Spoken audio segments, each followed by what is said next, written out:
sejahtera bagi kita semua. Kami dari kelompok 2 akan mempersembahkan video penjelasan mengenai konsep dan unsur dalam pendidikan serta aliran-aliran dalam pendidikan.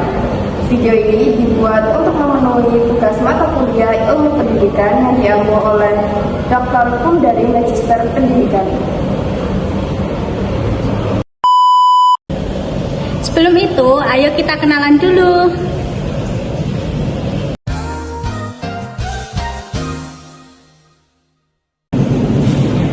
Perkenalkan, nama saya Nabila Arin Afkarina dengan NIM K7124143. Perkenalkan, nama saya Naila Snafifah dengan NIM K7124145. Perkenalkan, nama saya Novita Aryani dengan NIM K7124147. Perkenalkan, namaku Raras Mardika dengan NIM K7124148.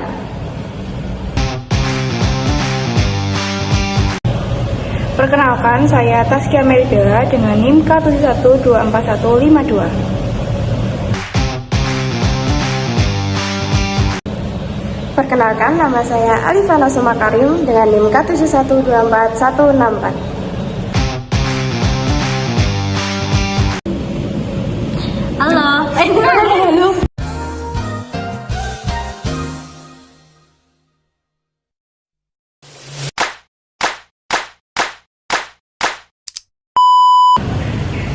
Konsep dan unsur dalam pendidikan. Di sini kita akan membahas 4 materi konsep dan unsur dalam pendidikan. Yang pertama ada pengertian pendidikan, yang kedua ada konsep pendidikan, yang ketiga ada unsur pendidikan, dan yang keempat ada peran pendidikan. Yang pertama, pengertian pendidikan. Menurut Undang-Undang Nomor 20 Tahun 2003, pendidikan merupakan upaya sadar dan terencana untuk mengembangkan potensi diri peserta didik dalam berbagai aspek. Lalu, secara umum, pendidikan adalah seluruh pengetahuan belajar yang terjadi sepanjang hayat dalam semua tempat serta situasi yang memberikan pengaruh positif pada pertumbuhan setiap makhluk individu. Selanjutnya ada konsep pendidikan. Di sini konsep pendidikan ada 5. Yang pertama, pendidikan adalah proses sistematis untuk mengubah tingkah laku seseorang untuk mencapai tujuan yang sesuai dengan kemampuan, sikap, dan juga pengetahuannya. Yang kedua, pendidikan adalah usaha sadar dan terencana untuk mewujudkan suasana belajar dan proses pembelajaran agar peserta didik secara aktif mengembangkan potensi dirinya. Yang ketiga, pendidikan adalah proses memanusiakan manusia sehingga harus memerdekakan manusia dan segala aspek kehidupan secara fisik, mental, jasmani, dan juga rohani. Yang keempat, pendidikan bertujuan untuk mengembangkan seluruh potensi yang dimiliki seseorang ke arah yang sempurna. Yang kelima atau yang terakhir, pendidikan hanya berlaku bagi manusia karena manusia dilengkapi oleh akal budi. Yang ketiga ada unsur pendidikan. Di sini ada 7 unsur pendidikan. Yang pertama ada peserta didik. Peserta didik berperan sebagai subjek independen yang aktif pada proses belajar. Yang kedua ada pendidik. Pendidik berperan sebagai pemegang tanggung jawab pada proses pembelajaran yang terjadi di dalam kelas. Yang ketiga ada interaksi edukatif. Interaksi edukatif berupa hubungan timbal balik yang terjadi dalam proses pembelajaran di dalam kelas. Yang keempat ada kurikulum. Kurikulum berupa standar pendidikan nasional dan lokal yang telah disepakati dan dilaksanakan bersama. Kemudian yang kelima ada alat dan metode berupa sarana fisik seperti ruang kelas dan media pembelajaran serta pendekatan pembelajaran. Yang keenam ada perbuatan pendidik, yaitu sikap yang mendukung atau menghambat perkembangan siswa. Dan yang terakhir ada tempat pendidikan, yaitu lingkungan yang mendukung pencapaian tujuan. Dan yang keempat atau yang terakhir dapat peran pendidikan. Pendidikan dapat membentuk individu yang bertakwa, beretika, kreatif, dan juga kritis. Selain itu, pendidikan juga mengembangkan kepribadian, sehat dan cinta lingkungan peserta didik, serta dapat mewujudkan masyarakat harmonis, cinta damai, dan siap masa depan. Sekian materi yang dapat kami sampaikan mengenai konsep dan unsur dalam pendidikan. Selanjutnya kita akan membahas aliran-aliran dalam pendidikan. Yang pertama, saya akan membahas mengenai aliran pasif. Dalam aliran pasif terdapat 5 aliran, yaitu nativisme, empirisme, idealisme, konvergensi, dan juga realisme. Yang pertama yaitu aliran nativisme.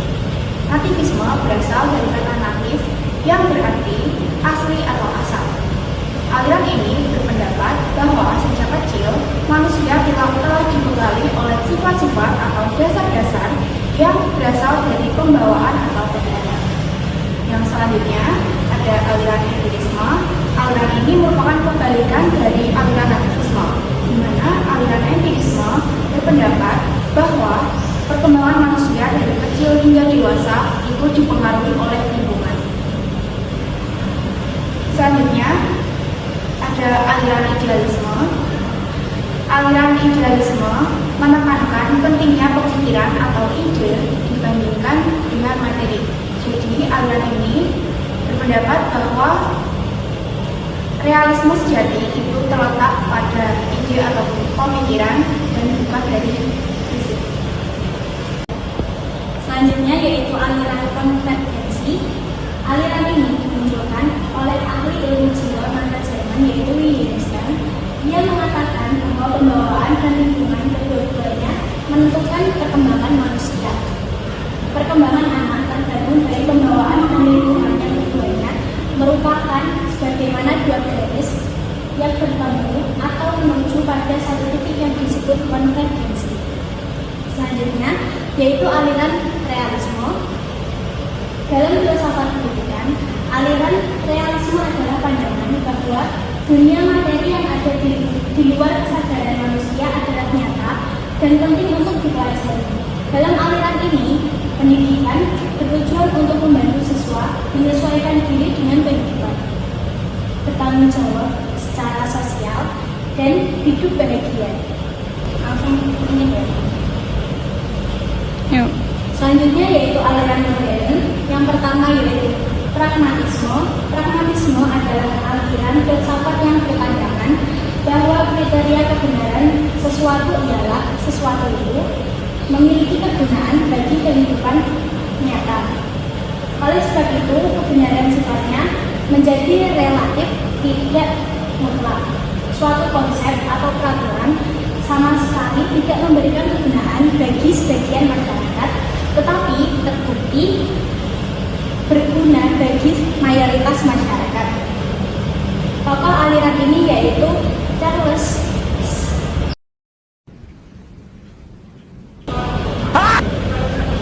Selanjutnya aliran modern yang kedua, yakni aliran naturalisme. Nature artinya alam atau yang dibawa sejak lahir. Aliran ini dipelopori oleh seorang filosof yang bernama J.J. Rousseau tahun 1712 hingga 1778.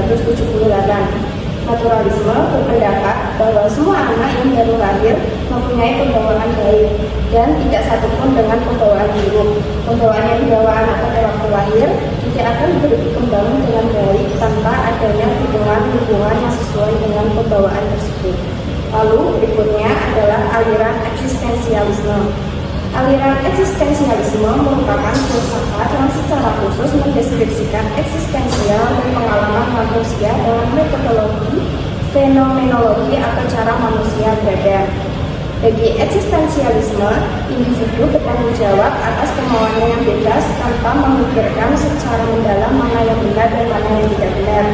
Tokoh aliran ini adalah Søren Kierkegaard, Jean Paul S. dan Friedrich Nietzsche. Lalu aliran modern berikutnya adalah aliran progresivisme. Aliran progresivisme mengakui dan berusaha dalam mengembangkan semua realitas. Pertama dalam kehidupan adalah tetap survive terhadap semua tantangan hidup manusia, serta harus praktis dalam melihat segala sesuatu dari segi kegunaannya. Berhubungan dengan itu, progresivisme kurang menyetujui adanya pendidikan yang bercorak otoriter, baik yang timbul dari zaman dahulu maupun hingga zaman sekarang. Tokoh aliran ini adalah John Dewey. Lalu aliran modern yang terakhir adalah aliran perennialisme. Perennialisme adalah aliran filsafat pendidikan yang berfokus pada kebenaran, kenyataan, dan nilai-nilai yang abadi. Aliran ini memandang bahwa pendidikan adalah proses untuk mengembalikan kebudayaan masa lampau yang dianggap ideal dan sudah terbukti.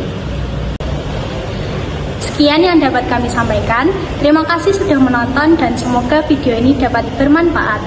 Wassalamualaikum warahmatullahi